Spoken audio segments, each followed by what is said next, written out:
WRSU FM, New Brunswick. Welcome, Dr. Molloy. Thank you so much for coming and visiting us at WRSU today. It's my pleasure, Jane, to be here, actually. It's bringing back old memories. I was in these rooms, actually, back in the 1970s when I was an undergrad and friends worked at WRSU. So I've known about WRSU for a long time, more than 40 years. And you have a very long history at Rutgers as a previous student, faculty member, dean, senior administrator. So how do all those positions prepare you for the one that you have now? That's actually a very good question, and it's hard to predict. It certainly wasn't a career move that I was expecting, actually. And that's the thing that students should understand about your careers moving forward.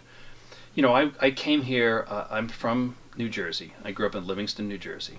I don't even want to tell you what the tuition was. It was very inexpensive. I think all in to live on campus in housing was $2,000 a year. Wow. Right, but it's, back in $1970 anyway. Mm-hmm. I know we wish. But it just happened based upon your gut feeling for what you want to do in your career. You were an interim chancellor before at Rutgers Biomedical and Health Sciences. So how is that different than being the chancellor of all Rutgers University New Brunswick? So this is a job that I actually enjoy because I get to be involved with students like yourself. I get to really see how the university is moving forward with opportunities for students, how we recruit students, what are some of the student initiatives that we need to carry forward now, 5 years post-merger, some of the pain points that my daughters pointed out to me while they were students, and really being able to make a difference. And I do expect to be in this role for some time while President Barchi is still here.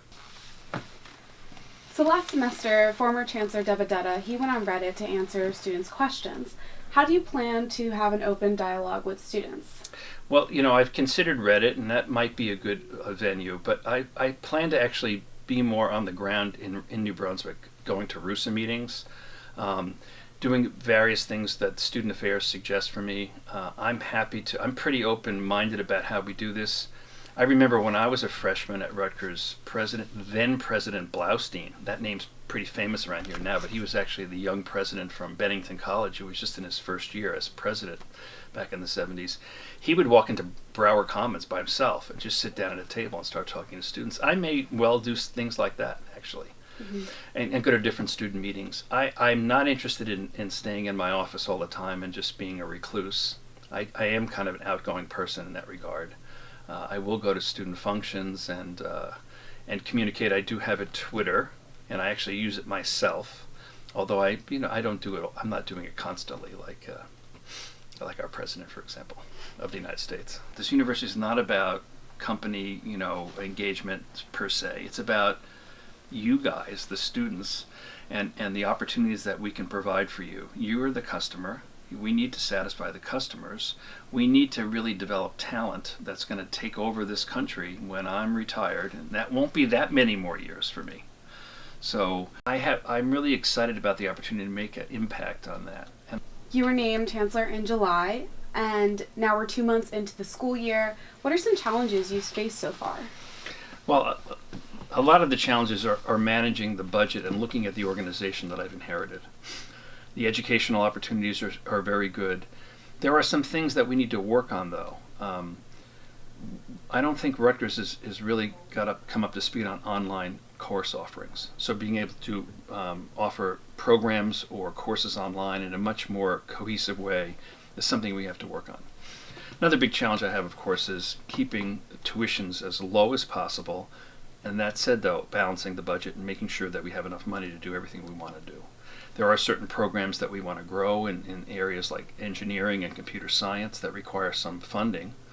And that funding often comes from tuitions. Research is a break-even sport here, actually, break-even activity at the university.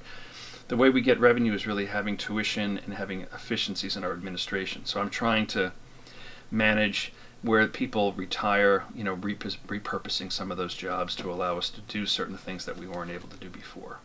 Another area, though, that I think is really important, there's two other important areas that I'm focused on. One is the whole marketing of Rutgers. Okay, we are a fabulous Big Ten school, with the most on-campus housing in the United States. No, people don't even know that.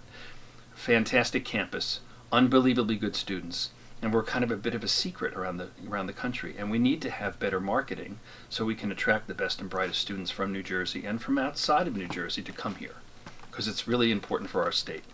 That's number one. So investing in some of that marketing, and WRSU can potentially help with that, and we'll be talking about how that can happen. Number two is coordinating better the internship opportunities and the entrepreneurship opportunities for our students at Rutgers. So, we have clubs, we have a variety of entrepreneurship clubs, we have a variety of schools that have internship possibilities for students in engineering, business school, but it's not very coordinated with career services, although they're doing much better. So getting my arms around that, making sure that students are aware of these internship opportunities, trying to get more companies to pay for those internships in the summertime so students can afford to do them, actually. And advertising that Rutgers is a place where students can come and not only get a fantastic education, but get a job potentially, or get job opportunities.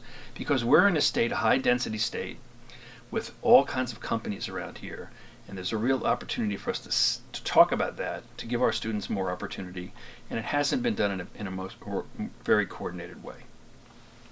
So something a bit more topical.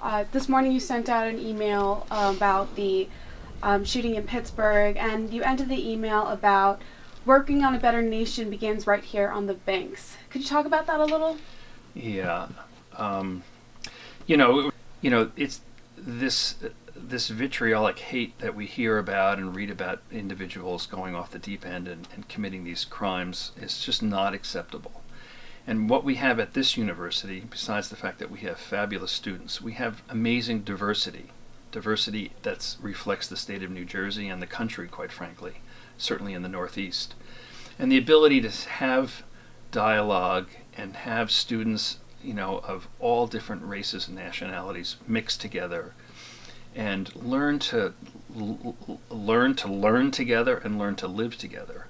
And this is what I mean by the university being what I would like to be an extremely safe place, to explore diversity and different political opinions in a way that's not hateful and a way that's balanced.